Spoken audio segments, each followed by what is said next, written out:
കണ്ടോ ദൂരെ അങ്ങ് വിണ്ണിൽ നിന്നും ഒരു താരം മങ്ങുവാനിൽ. ഈ മനോഹരമായ കരോൾ ഗാനം കേൾക്കാത്തവരായിട്ട് ആരും തന്നെ ഉണ്ടാവില്ല. കരോൾ മത്സരത്തിന് മാർക്കിടാൻ പോകുമ്പോൾ ഞാൻ ഈ പാട്ട് ആ വേദിയിൽ പങ്കെടുക്കാൻ വന്ന കുട്ടികൾ പാടുന്നത് കേട്ടിട്ടുണ്ട്. 2ഉം 3ഉം ഗ്രൂപ്പ് ഈ പാട്ട് തന്നെ പാടും. അപ്പോൾ അന്ന് ഈ പാട്ട് കേട്ടു ആസ്വദിച്ചു. പിന്നീട് SCV എന്ന പ്രോഗ്രാമിൽ നിഗ്ധയുമായിട്ട് സിറ്റി ബാൻഡ് എന്ന് പറഞ്ഞൊരു ബാൻഡിൽ ഞങ്ങൾ ഒരുമിച്ചുണ്ടായിരുന്നു. അന്നാണ് ഞാൻ അറിയുന്നത് ഈ ഗാനം നിഗ്ധയാണ് പാടി തരുന്നത്. അപ്പോൾ അതിനുശേഷം പിന്നെ ഒത്തിരി പ്രോഗ്രാമുകൾ ഞങ്ങൾ ആ TV ഷോയിൽ തന്നെ ചെയ്യുകയുണ്ടായി. ഇന്ന് TP മീഡിയ തോമസ് ചേട്ടൻ്റെ സ്റ്റുഡിയോയിൽ വെച്ചിട്ട് മനോഹരമായ എൻ്റെ ഒരു പാട്ട്, ക്രിസ്മസ് ഗാനം എൻ്റെ സുഹൃത്ത് നികിത പാടുകയുണ്ടായി. നന്നായിട്ട് തന്നെ പാടി തന്നു. ഞാനും നികിതയുടെ മകളുമാണ് ഈ പാട്ട് പാടിയിരിക്കുന്നത്. തോമസ് ചേട്ടന് ഇതിൻ്റെ ബാക്കിയുള്ള കാര്യങ്ങളെല്ലാം തോമസ് ചേട്ടനാണ് നിർവഹിക്കുന്നത്. അതിൻ്റെ ഓർക്കസ്ട്രേഷൻ, മനോഹരമായ ഓർക്കസ്ട്രേഷൻ.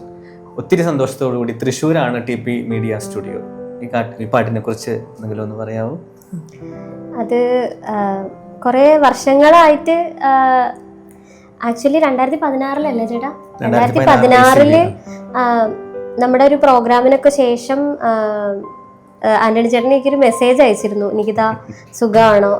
അപ്പൊ ഈ മെസ്സേജിന് ഞാൻ റിപ്ലൈ കൊടുക്കുന്നത് 2024 അതാണ് അതിന്റെ തമാശ. അപ്പോൾ അന്ന് പിന്നെ നമ്പറൊക്കെ വാങ്ങിയതിന് ശേഷം ആന്റണി ചേട്ടൻ പറയുകയുണ്ടായി, ഇങ്ങനെ ഒരു ക്രിസ്തീയ ഭക്തിഗാനം ചെയ്യണമെന്ന് എനിക്ക് ആഗ്രഹമുണ്ട്, അപ്പോൾ നികിത പാടണം എന്നാണ് എനിക്ക് ആഗ്രഹം. നികിതയുടെ പാട്ട് ഞാനിങ്ങനെ കേട്ടിട്ട് എനിക്ക് ഭയങ്കര ഇഷ്ടമായി. അപ്പം ഞാൻ പറഞ്ഞു അതിനെന്താ, നമുക്ക് ചെയ്യാലോ. അപ്പോൾ വളരെ സന്തോഷം ആന്റണി ചേട്ടാ, എന്നെ തന്നെ അതിൽ ആന്റണി ചേട്ടൻ വിളിച്ചതിന്. അതെ, എനിക്ക് എൻ്റെ ഒരു തമാശ എന്ന് പറഞ്ഞു കഴിഞ്ഞാൽ 2016 മെസ്സേജ് കാണുന്നത് 24. അപ്പോൾ ആ പാട്ടിനുണ്ട് ഒരു കാത്തിരിപ്പ്, ഒരു ഇത്രയും വർഷം എടുത്തു എന്നുള്ളതാണ്. അപ്പൊ പിന്നെ ഈ പാട്ട് നിങ്ങൾക്ക് ചേർന്നിരിക്കുന്നു എന്ന് മനസ്സിലാക്കി അങ്ങനെ ഈ പാട്ട് ഞങ്ങൾ ഇന്ന് മനോഹരമായി ഇതിന്റെ കാര്യങ്ങൾ തീർത്തു.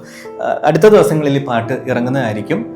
എല്ലാവരും പാട്ട് കണ്ട് അഭിപ്രായങ്ങളൊക്കെ പറയണം. അതെ, എല്ലാവരുടെയും സപ്പോർട്ട് ഉണ്ടാവണം. അതെ, എല്ലാവർക്കും ഒരു ഹാപ്പി ക്രിസ്മസ് ആശംസിക്കുന്നു ഞങ്ങൾ. Happy Christmas. ഉണ്ണിയെ പൊന്നു